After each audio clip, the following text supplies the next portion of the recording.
Baik pemirsa TVRI Parlemen dimanapun Anda berada, saat ini saya tengah berada di depan ruang rapat Komisi 4 DPR RI, di mana pemirsa apabila beberapa waktu lalu sempat trending topik di media online, di media sosial, tagar All Eyes on Papua, di mana pemirsa kehadiran masyarakat adat suku Awiu dan Moi di Mahkamah Agung menolak pembabatan hutan serta alih fungsi dari hutan yang berbuntut dari hilangnya hutan adat yang mendukung sumber pangan, kebudayaan, serta mata air dari mereka.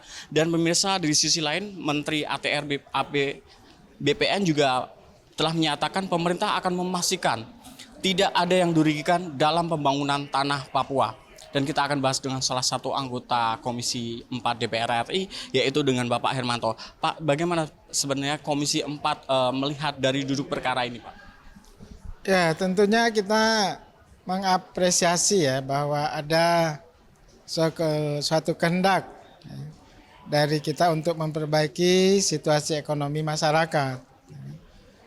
Tetapi kalau kita lihat ya kan apa yang disampaikan oleh suku Ai terhadap respon ya terhadap program alih fungsi lahan dari perkebunan yang selama ini adalah merupakan tanah ulayat yang mereka sudah hidup ratusan tahun di situ dan sudah banyak bermanfaat terhadap kehidupan mereka.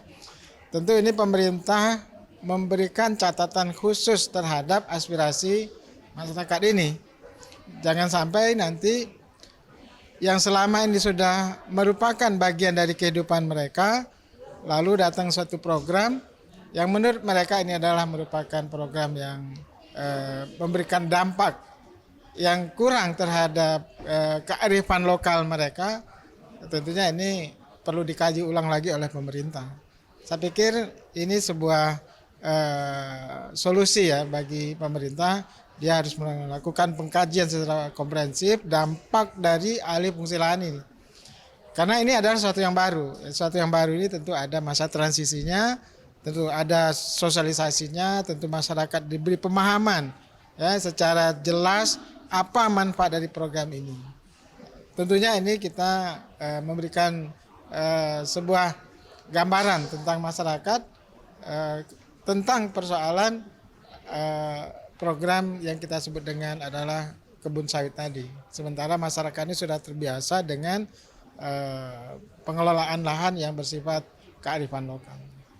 Menurut dari pemerintah, Pak, ini menilai untuk keseimbangan pembangunan ekonomi di Papua, sementara masyarakat adat dirugikan, Pak. Bagaimana Pak Komisi 4 melihat perspektif ini? Ya, tentunya pemerintah harus menjaga keseimbangannya, ya kan. Ini ada kepentingan masyarakat adat, ini ada program baru yang sifatnya adalah untuk memperbaiki ekonomi masyarakat. Nah, ini perlu ada sosialisasi, perlu ada penjelasan kepada masyarakat, ya kan? Dan saya pikir kalau masyarakat ini melakukan strategi pendekatan yang jitu, tentunya masyarakat bisa paham tentang program ini. Tetapi saya melihat bahwa masyarakat di sana itu adalah sangat mengerti tentang soal lingkungannya. Tentunya mereka punya aspirasi dan pemerintah harus menyerap aspirasi ini supaya tidak terjadi penolakan. Mengenai langkah ke depan DPR dalam mengawal kasus ini seperti apa? Ya, tentunya ini kan nanti kita akan belum masuk ya kepada pembahasan di Komisi 4. Tentunya kami sebagai Komisi 4 yang terkait dengan soal perkebunan, tentu kita akan mendalami seperti apa sih alih fungsi lahan itu akan berdampak kepada sektor pangan kita dan juga sektor lingkungan. Karena Komisi 4 ini kan mencakup soal pangan dan lingkungan. Nah, tentunya dua hal ini akan kita lakukan pengkajian secara mendalam. Usulan-usulan dari pemerintah yang terkait dengan alih fungsi lahan ini. Kami lebih concern pada soal bagaimana menjaga ketahanan pangan dan menjaga kelestarian lingkungan. Siap, Bapak. Terima kasih banyak Bapak atas waktu dan selamat bertugas kembali Bapak. Ya, terima kasih banyak. Siap. Terima kasih Pak. Ya. Baik, pemirsa, demikianlah wawancara saya dengan salah satu anggota Komisi 4 DPR RI, yaitu Bapak Hermanto, di mana DPR RI meminta pemerintah untuk meninjau kembali hal tersebut serta mensosialisasikan kepada masyarakat adat mengenai untung dan rugi untuk pembangunan ekonomi di tanah Papua. Terima kasih atas perhatian Anda pemirsa dan saya kembalikan ke studio.